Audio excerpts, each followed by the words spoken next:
Hi, would you like to understand from scratch In-place QuickSort Algorithm? Yes? You know what? Don't skip this video, stay here. You are the best place to get everything you need to help you master this algorithm commonly asked in many interview questions. But before we start, please don't forget to subscribe to this channel and also click on the notification icon so you can be up to date with my latest videos. I'm pretty sure you're very serious about your career as a developer. Please, give me a chance to be part of this long journey. Subscribe to the channel. Too much talking, let's get started. The first thing that I want you to notice here, we are using an array of size 7. Of course, the array can be of any size. So the first thing that we are going to do, we are going to mark every single index of every single element in this array. Of course, we are going to start by 0 because by convention, we start the index of an array with 0.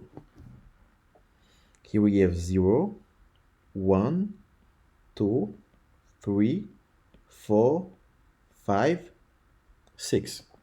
The second thing that I want you to know here is QuickSort algorithm is part of a big family of algorithms called divide and conquer algorithm. This family of algorithms is based on the principle of dividing an array in subarray until we reach to a point where it's not possible to divide anymore. And when we reach to this point, we start conquering the array, what we can call also merging. And while we are merging, we are also sorting this array. This is the same thing that's going to happen here for our quicksort algorithm. But there is one thing that's very specific with quicksort algorithm that I want you to know. It is a question of pivot. The pivot is an element that you choose in the array, and based on these element, we are going to partition our array. And how we do that? The elements that are lower than the pivot is gonna go to the left side of the pivot, and the ones that are greater than the pivot is gonna go to the left side of the pivot. But now the question is how to choose the pivot. There are many ways to choose a pivot. For example, there are some methods that ask you to choose the first element. In this case, it would be 7. There are some others that ask you to choose the last element. In this case, it would be 5. But one of the best methods that we are going to use in this class today is called median of 3. How does the median of 3 works? To find out the pivot, what we do is we take the first element, the index of the first element, in this case, which is 0, plus the index of the last element, in this case, which is 6, divided into 2, that will give us 3. In this case, our pivot is the element located at the position 3. Now, as soon as we know the pivot, the first thing that we need to do is we need to move our pivot to the last index. In this case, what we are going to do now, we are going to swap 5 and 4 because 4 is our pivot and 5 is located at the last index. So we need to swap 4 and 5. After swapping 4 and 5, we will mark 4 with this yellow marker just for you to keep track that it is the pivot. Okay, now the second thing that we need to do is we need to choose 2 pointers. In our case, by convention, we are going to call them I and J. How we use them? We put I at the first index and we put J at the index coming right before the pivot. In this case, it's gonna be 5. Now, what are we gonna do? So, As soon as we have the pivot, we are going to ask us two questions. Is I is located at a position greater than the pivot? And is J is located at a position lower than the pivot? So, if I is located at a position greater, when I say position, that means not the position itself, but the element. If I is located at a position where the element is greater than the pivot, and J is located at a position where the element is lower than the pivot, we swap I and J. Otherwise, if I is not located at a position greater than the pivot, we need to move I to the right direction toward an element greater than the pivot. And we do the same for J. If J is not located at a position lower than the pivot, we need to move J to the left direction toward an element lower than the pivot. And when we get I and J in the white spot, that means I is at a position greater than the pivot and J in a position lower than the pivot, we swap them. And we do so until we get to a point where it's not possible to move forward anymore. Let's see how we are going to do that. The first question here, we ask ourselves, is I located at a position greater than the pivot? Yes, the pivot is 4, I is 7. I is in the right spot. Let's ask ourselves the same question for J. Is J at a position lower than the pivot? No. 6 is not lower than the pivot. We need to move J to the left direction toward an element lower than the pivot. Is 2 lower than the pivot? Yes. In this case, we need to move J here. Now, I is at a position greater than the pivot and J lower than the pivot. We now swap I and J. We are going to swap 7 and 2. Now, is I at a position greater than the pivot? No. We need to move I to the right direction toward an element greater than the pivot. Okay. Is 3 greater than the pivot? No. Is 1 greater than the pivot? No. Is 5 greater than the pivot? Yes. We need to move I to 5. Great. Now, is J in a position lower than the pivot? No. We're going to try to move J. Now, let's try to move it to 5. Is 5 lower than the pivot? No.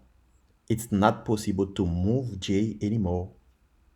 Now, because it's not possible to move J and it's not possible to move I anymore, there is one thing missing to do. What we are going to do now, we need to ask ourselves this question. Is the pivot greater than I?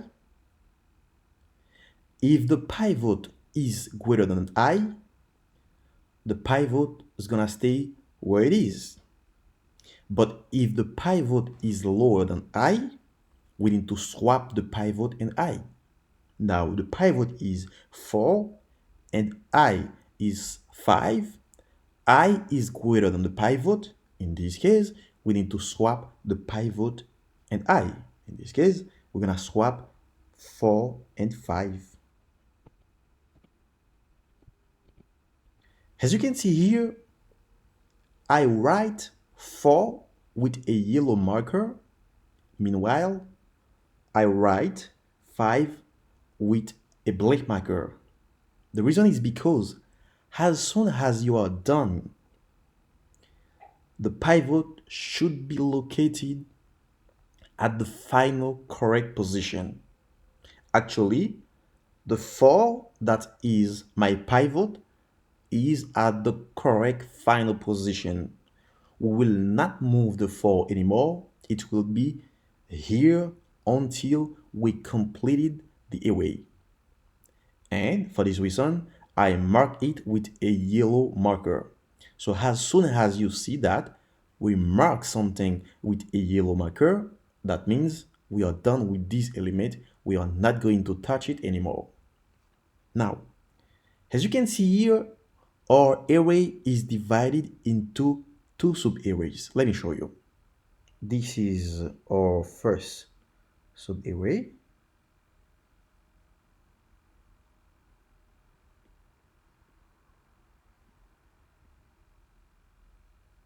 This is our second sub-array.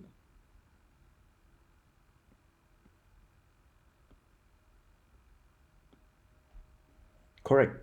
Remember I told you, every time that you are done with a pass, the elements that are lower than the pivot should be located at the left side of the pivot, and the elements that are greater than the pivot should be at the right side of the pivot. As you can see here, the pivot is 4. All the element that we have at the left side of the pivot is lower than the pivot, and all the ones that we have at the right side of the pivot are greater than the pivot. Now, our array is divided into two sub-array, one sub-array at the left side and another sub-array at the right side. For now, we are going to work with the first sub-array, the one which is located at the left side. One of the things that I want you to know is every time that we are working on a sub-array, you need to stay focused on the sub-array like it is the only thing that you see. This sub-array, I want you to consider it as an array by itself. We are going to work only with element in this specific sub-array. We are not going to touch element outside of it. For this moment, we are going to work with the first sub-array, which contains element like 2, 3, and 1. We are going to work only with those elements. And because we need to apply the QuickSort algorithm recursively, we need to also find a pivot for this specific subarray. And we apply the same formula to find out this pivot, which is the first index in this case, which is 0, plus the last index in this case, which is 2, divided into 2, which gonna give us 1. In this case, our pivot is the element located at the position 1. It is 3. Remember what we told? As soon as we are done finding the pivot, we need to swap the pivot with the element located at the last position. Actually, the element that's located at the last position is 1. We need to swap the pivot with 1. Now we're gonna swap 3 and 1. Now we also mark 3 with a yellow marker just for you to keep track of it as the pivot. Great. Now we're gonna apply the second thing, which is the pointers. We're gonna put the pointer I here at the first position, and we are going to put the pointer J at the position that just come right before our pivot. Now we are going to ask ourselves the question, is I located at a position, is I located at an element greater than the pivot? No. The pivot is 3, I is 2. Is J located at a position lower than the pivot? Yes, J is located at a position lower than the pivot. Now, remember, in order to be able to swap, I should be located at a position greater than the pivot, and J should be located at a position lower than the pivot.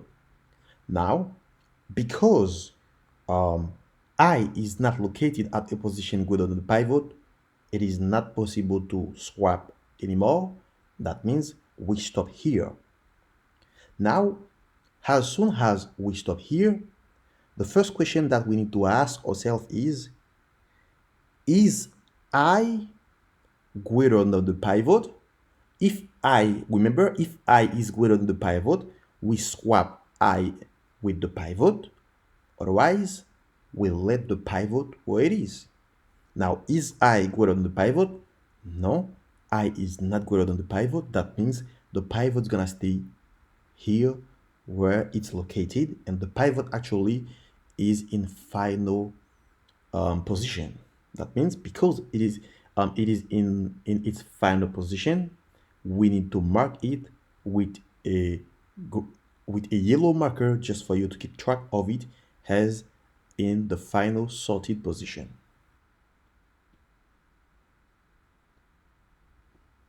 Great. Now, as you can see, our sub-array is divided into two sub-array. Let me show you. Probably you may not see that, but I'm gonna show you the two sub-array or sub-array is divided. Because remember, it is a recursive algorithm. We need to apply the same rule until we get to a point where it's not possible to do that anymore. Let me show you now how our sub-array is also divided into two other sub-arrays. As you can notice here, 3 is our pivot. The element at the left of 3 is lower than 3. That means our sub-array now is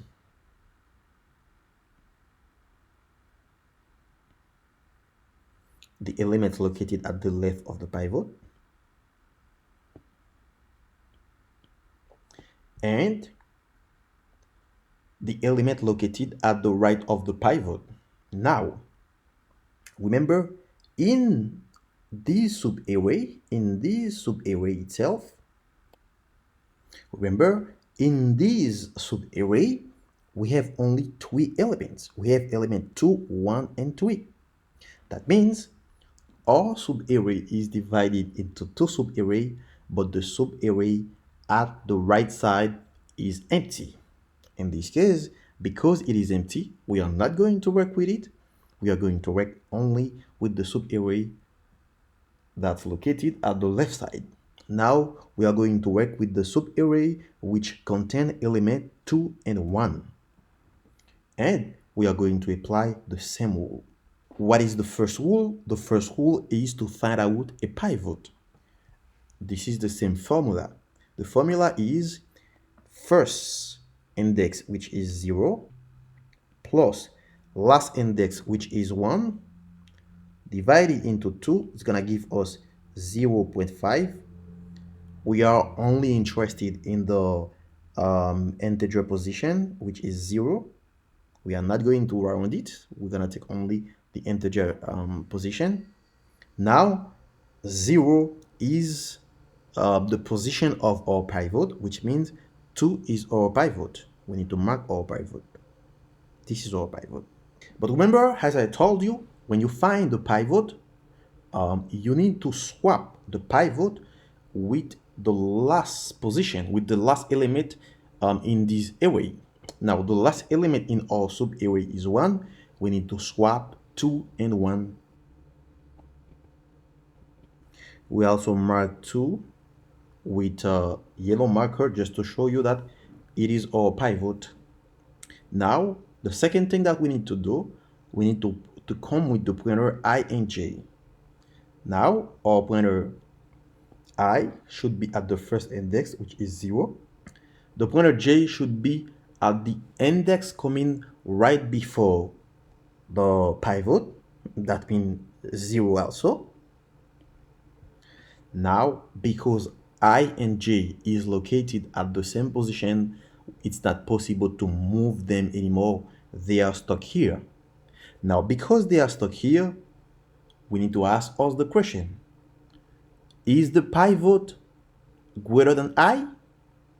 If the pivot is greater than I, the pivot will stay at its current position. Otherwise, we will swap the pivot with I. Now, yes, the pivot is greater than I. Because the pivot is greater than I, we're going to let the pivot where it is. We're not going to swap the pivot anymore. Now, the pivot is at its final position. We need to mark it with a yellow marker. And this element that was not the pivot, because it's only one element staying, it's not possible. as soon as we now all these little sub array with two element stay only with stay now with only one element. Now because it's only one element, there is nothing to do, it's already sorted. So now because it is at its sorted position, we need to mark it with yellow marker. Now we are done with the left sub array. Let's remove everything. We are now going to work with elements at the right sub array. And you already know the formula. The first thing that we need to do is to find out the pivot. And to do so, we need to find the first index. In this sub array, the first index is 4. Remember, it's not mandatory for the first index to be always 0. It can be any number. Okay, so any positive number, of course. So in this case, the first index is 4 plus the last index, which is 6, divided into 2, which is gonna give us 10 into 2. That will give us 5. Now our pivot is the element located at the position 5, which is 6. We mark our pivot. Good job. You already know the formula. As soon as we find out the pivot, we need to swap the pivot with the last element. Now we are going to swap 6 and 5.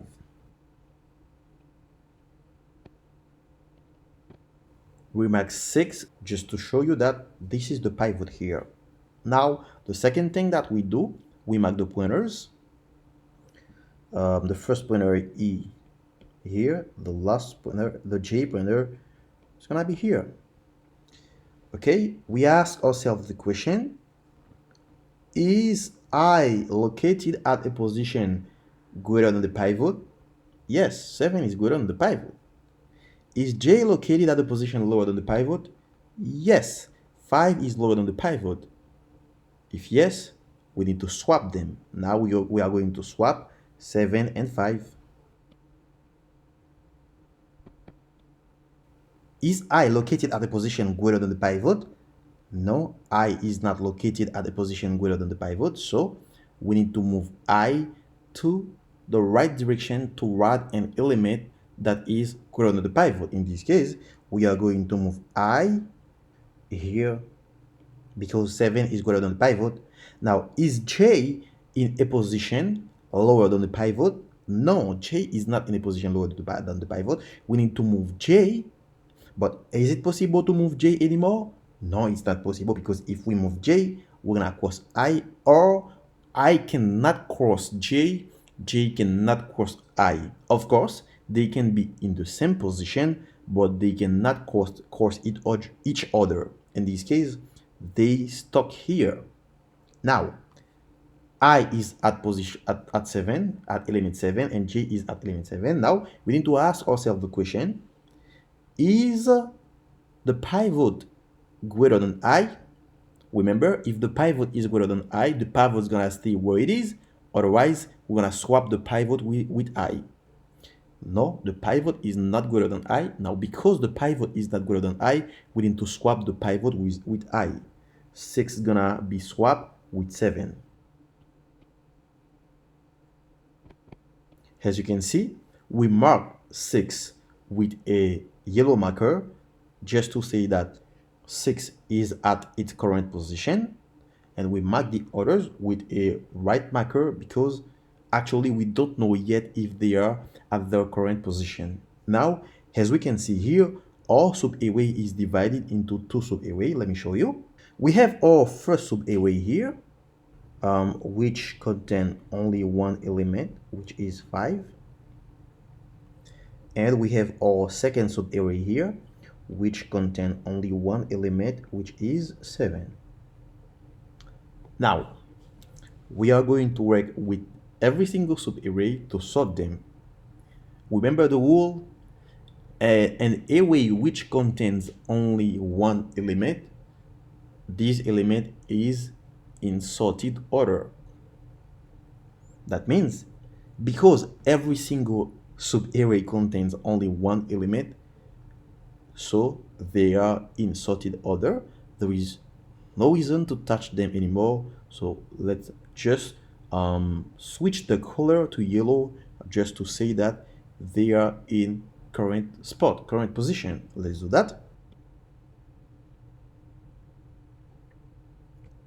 Now finally we have our array in sorted order using in-place QuickSort algorithm. And this is the reason why they call this algorithm in-place QuickSort algorithm, which means we don't create other array, but we do swapping. So the swapping is doing, we do that in place. This is the reason why they call this algorithm in-place QuickSort algorithm. Guys, that's all for today. Thank you very much, and as always, if you like the video, don't forget to subscribe to the channel, click on the notification icon so you don't miss our next video, and also like the video. And thank you so much.